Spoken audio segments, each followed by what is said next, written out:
Sugar జబ్బు ఉన్నా అది అదుపులోనే ఉంది కదా అని మనలో చాలా మంది నిశ్చింతగా ఉంటుంటారు. నిజానికి షుగర్ జబ్బు అదుపులో ఉన్నప్పటికీ ఏళ్లు గడుస్తున్న కొద్దీ అది మన ఒంట్లోని కీలకమైన అవయవాల్ని దెబ్బతీస్తూ పోతుంది. కిడ్నీలు, గుండె, కళ్ళు ఇలా ప్రతి అవయవము కాలం గడుస్తున్న కొద్దీ షుగర్ దాడికి లోనవుతూ ఉంటుంది. ముఖ్యంగా షుగర్ మొదలై 10 ఏళ్లు దాటిన వారిలో కిడ్నీల పనితీరు బాగా మందగిస్తూ ఉంటుంది.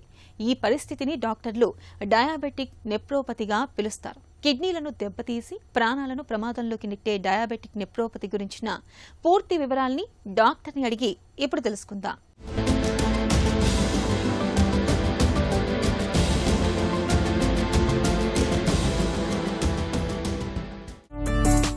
మధుమేహంతో కిడ్నీలకు ముప్పు ఎందుకు ఎక్కువ?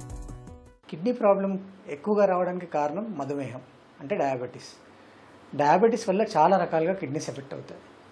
మన కిడ్నీ అనేది రోజుకి 180 లీటర్ల నుండి 200 లీటర్ల వరకు బ్లడ్ ప్యూరిఫై చేసి అందులో వ్యర్థ పదార్థాలని మూత్రం రూపంలో బయటికి పంపించేస్తుంటుంది. అంటే కిడ్నీలో రక్తనాళ వ్యవస్థ అనేది చాలా కాంప్లెక్స్గా ఉంటుంది అన్నమాట. బాడీలో ఎక్కువ రోజుల నుండి షుగర్ ఉండడం వల్ల కానీ, షుగర్ కంట్రోల్లో లేకపోవడం వల్ల కానీ సూక్ష్మ రక్తనాళాలు అంటే క్యాపిల్లరీస్ కానీ మైక్రోవెజల్స్ కానీ డ్యామేజ్ అవుతాయి. దానివల్ల కిడ్నీ లోపల ఉన్న ఫిల్టరేషన్ యూనిట్స్ అంటే గ్లోమరులస్ మీద ఎఫెక్ట్ పడి అవి డ్యామేజ్ అయ్యి క్రమేణా కిడ్నీస్ ఖరాబ్ అవుతాయి. అదే కాకుండా షుగర్ ఎక్కువ రోజులు ఉన్న వాళ్ళకి హార్ట్ అటాక్ కానీ బ్రెయిన్ స్ట్రోక్స్ కానీ ఎట్లా వస్తాయో అదేవిధంగా కిడ్నీకి వెళ్ళే మేజర్ రక్తనాళాలు అంటే రీనల్ ఆర్టరీస్ అందులోపల కూడా గడ్డలు ఫామ్ అయిపోయి బ్లాక్ అయిపోయి కిడ్నీలు ఖరాబ్ అయ్యే అవకాశం ఉంది. మధుమేహంతో కిడ్నీలు దెబ్బతింటున్నప్పుడు ఎలాంటి లక్షణాలు కనిపిస్తూ ఉంటాయి? మన దురదృష్టం ఏంటంటే కిడ్నీ వ్యాధి అనేది సైలెంట్ డిసీజ్. అంటే 50% పైన డ్యామేజ్ అయ్యేంత వరకు కూడా ఎలాంటి లక్షణాలు ఉండవు. చాలా వరకు ఎలాంటి సిమ్టమ్స్ స్టార్ట్ అవుతాయంటే ఎక్కువసేపు కూర్చున్నప్పుడు కాళ్ళు పాయడం, లేదా పొద్దున్నే లేవగానే కళ్ళు చుట్టూ వాపులు ఉండడం లాంటివి స్టార్ట్ అవుతుంది, లేదా మూత్రంలో నురగ రావడం, లేదా రాత్రి ఎక్కువసార్లు యూరిన్ రావడం, లేదా బాగా నీరసంగా చేత కాకుండా లేదా ఎలాంటి పని మీద కూడా ఇంట్రెస్ట్ లేకపోవడం లాంటి సిమ్టమ్స్తోనే స్టార్ట్ అవుతాయి. ఇవన్నీ నాన్ స్పెసిఫిక్ సిమ్టమ్స్. చాలా డిసీజెస్లో ఇలాంటి సిమ్టమ్స్ ఉంటాయి. ఇలాంటి సిమ్టమ్స్తోనే జనరల్గా కిడ్నీ ప్రాబ్లమ్స్ అనేవి స్టార్ట్ అవుతాయి. 50% పైన డ్యామేజ్ అయినప్పుడు మాత్రమే యూరిన్ తగ్గిపోవడం, ఆయాసం ఎక్కువ అవ్వడం, ఒళ్ళంతా వాచిపోవడం లాంటివి స్టార్ట్ అవుతాయి. మధుమేహంతో కిడ్నీల్లో కనిపించే సమస్యలు ఎలా ఉంటాయి? మధుమేహం వల్ల కిడ్నీ 2 రకాలుగా ఎఫెక్ట్ అవుతుంది అనమాట. ఒకటి మేజర్ రక్తనాళాలు అంటే కిడ్నీకి వెళ్ళే రీనల్ ఆర్టరీస్ అంటాం అనమాట. అవి ఎఫెక్ట్ అయ్యి అందులో బ్లాక్స్ వచ్చేసి కిడ్నీ మొత్తం ఖరాబ్ అయ్యేది ఒకటి. రెండోది మైక్రోవెజల్స్ అంటే సూక్ష్మ రక్తనాళాలు డ్యామేజ్ అయ్యి క్రమేణా కిడ్నీ లోపల ఉన్న గ్లోమరులస్ అంటే ఫిల్టరేషన్ యూనిట్స్ డ్యామేజ్ అయ్యి కిడ్నీ ఖరాబ్ అవ్వడం లాంటివి చూస్తుంటాం. 2 విధాలుగా రావచ్చు. రెండోది చాలా కామన్, రీనల్ ఆర్టరీస్లో బ్లాక్స్ అనేది కొంచెం తక్కువ. డయాబెటిక్ నెఫ్రోపతి ఎందుకు ప్రమాదకరం? డయాబెటిక్ నెఫ్రోపతి వల్ల కిడ్నీ ప్రాబ్లం స్టార్ట్ అయిన వాళ్ళకి ఆల్రెడీ డయాబెటీస్ ఉండడం వల్ల ఆ నీరసం కానీ అలసట కానీ ఎక్కువగా ఉంటుంది. దాని మీద ఇంకా కిడ్నీ ప్రాబ్లం స్టార్ట్ అవుతే ఇంకా నీరసం అలసట అనేది పెరుగుతుంది. అదేవిధంగా కిడ్నీ ప్రాబ్లం స్టార్ట్ అయిన వాళ్ళకి బ్లడ్ తగ్గిపోవడం లాంటిది చూస్తుంటాం. దానివల్ల కూడా అలసట కానీ నీరసం కానీ పెరుగుతుంటుంది. ప్లస్ బోన్స్ వీక్ అవ్వడం కూడా చూస్తుంటాం అనమాట. దాన్ని మినరల్ బోన్ డిజార్డర్ అంటాం. అలాంటిది స్టార్ట్ అయితే కనుక బోన్స్ వీక్ అయ్యి ఈజీగా ఫ్రాక్చర్స్ అవ్వడం లాంటివి చూస్తుంటాం. అదే కాకుండా ఒక్కసారి కిడ్నీ ఎఫెక్ట్ అయిందంటే కళ్ళు, గుండె కూడా ఎఫెక్ట్ అయ్యే అవకాశం ఉంటుంది షుగర్ వల్ల. మధుమేహంతో తలెత్తే కిడ్నీ సమస్యల విషయంలో ఎలాంటి పరీక్షలు చేస్తారు? ఎలాంటి కిడ్నీ ప్రాబ్లం అయినా కూడా మనం తొందరగా గుర్తుపట్టాలి. ఎందుకంటే prevention is always better than cure.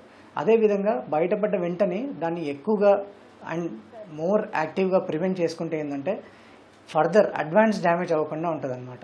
అందుకే ఎప్పుడైనా కూడా రొటీన్ స్క్రీనింగ్స్ ఇంపార్టెంట్. ఎవరిలో రొటీన్ స్క్రీనింగ్ ఇంపార్టెంట్ అంటే షుగర్ ఉన్న వాళ్ళల్లో, బీపీ ఉన్న వాళ్ళల్లో, ఫ్యామిలీలో కిడ్నీ ప్రాబ్లమ్స్ ఉన్న వాళ్ళల్లో, లేదా చిన్నప్పటి నుండే కిడ్నీ ప్రాబ్లమ్స్ బయటపడ్డ వాళ్ళలో రొటీన్ స్క్రీనింగ్ అనేది ఇంపార్టెంట్. ఈ రొటీన్ స్క్రీనింగ్ వచ్చేసి ఏమేం చేయాలంటే బ్లడ్ టెస్ట్, మెయిన్గా క్రియాటినిన్, దాని నుండి వచ్చే ఈజీఎఫ్ఆర్ ఒకటి, అదేవిధంగా యూరిన్ టెస్ట్, అండ్ మూడోది అల్ట్రాసౌండ్. అల్ట్రాసౌండ్లో మన కిడ్నీ సైజెస్ కానీ కిడ్నీకి వెళ్ళే రక్తనాళాలు కానీ ఎలా ఉన్నాయో తెలుస్తుంది. యూరిన్లో మనకి ప్రోటీన్ ఏమన్నా లీక్ ఉందో తెలుస్తుంది. అండ్ క్రియాటిన్ వచ్చేసి మనకు కిడ్నీ డిసీజ్ యొక్క తీవ్రత ఎంత సివియర్గా ఉందో తెలుస్తుంది అనమాట. షుగర్ జబ్బుతో తలెత్తిన కిడ్నీ సమస్యలకు చికిత్స ఎలా ఉంటుంది? Lifestyle changes and lifestyle habits are very very important.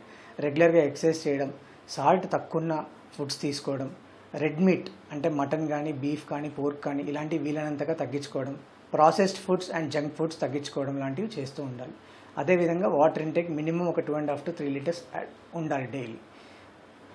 దురదృష్టవశాత్తు షుగర్ వస్తే కనుక ఫస్ట్ షుగర్ కంట్రోల్ చాలా చాలా ఇంపార్టెంట్. స్ట్రిక్ట్ డయాబెటిక్ కంట్రోల్ మీ ఫిజిషియన్ అయినా కానీ లేదా ఎండోక్రైనాలజిస్ట్ అయినా కానీ కలిసి strict diabetic control is compulsory. దాంతోపాటు లైఫ్ స్టైల్ చేంజెస్ కూడా కంపల్సరీ. అదేవిధంగా ఒకవేళ కిడ్నీ ప్రాబ్లమ్ స్టార్ట్ అయితే కనుక నెఫ్రాలజిస్ట్ని కలవాలి అండ్ రెగ్యులర్గా స్క్రీనింగ్స్ కంపల్సరీ. అదేవిధంగా ఇప్పుడు వచ్చే చాలా మెడికేషన్స్ కిడ్నీ అండ్ హార్ట్ని ప్రొటెక్ట్ చేసే డయాబెటిక్ మెడికేషన్స్ వస్తున్నాయి. ఎంపాగ్లిఫ్లోజిన్ అని, డపాగ్లిఫ్లోజిన్ అని, సిమాగ్లూటైడ్ అని, many drugs have both kidney and heart protection in patients with diabetes. So అలాంటి ఏమైనా డ్రగ్స్ మీకు అవసరమా అనేది మీ ఎండోక్రైనాలజిస్ట్ కానీ, ట్రీటింగ్ ఫిజిషియన్ని కానీ, నెఫ్రాలజిస్ట్ని కానీ, కార్డియాలజిస్ట్ కానీ అడిగి తెలుసుకోవాలి. అలాంటివి ఏమైనా ఉంటే మీరు స్టార్ట్ చేసుకొని ప్రివెంట్ చేసుకోవాలి. మధుమేహం బారి నుంచి కిడ్నీలను ఎలా కాపాడుకోవాలి, ఎలాంటి జాగ్రత్తలు తీసుకోవాలి? దీనికి జాగ్రత్తలు వచ్చేసి always prevention is better than cure. First diabetes రాకుండా కాపాడుకోవాలి అంటే lifestyle changes are compulsory. ఊబకాయం కానీ, యూరిక్ యాసిడ్ ఎక్కువ ఉన్న వాళ్ళకి కానీ ఆ యూరిక్ యాసిడ్ ఎక్కువ ఉన్న ఫుడ్స్ తగ్గించుకోవడం, వెయిట్ తగ్గించుకోవడం, రెగ్యులర్గా ఎక్సర్సైజ్కి వెళ్ళడం, వాటర్ ప్రాపర్గా తీసుకోవడం, cool drinks, junk foods, process foods ఇవన్నీ అవాయిడ్ చేయడం, రెడ్ మీట్ తగ్గించుకోవడం లాంటి జాగ్రత్తలు తీసుకోవాలి. దురదృష్టవశాత్తు షుగర్ వస్తే కనుక రెగ్యులర్గా స్క్రీనింగ్ చేయించుకొని వీలైనంత వరకు కిడ్నీ వ్యాధి బారిన పడకుండా కాపాడుకోవాలి. ఒకవేళ పడ్డా కూడా దాన్ని కంట్రోల్లో పెట్టుకునే ప్రయత్నం చేయాలి.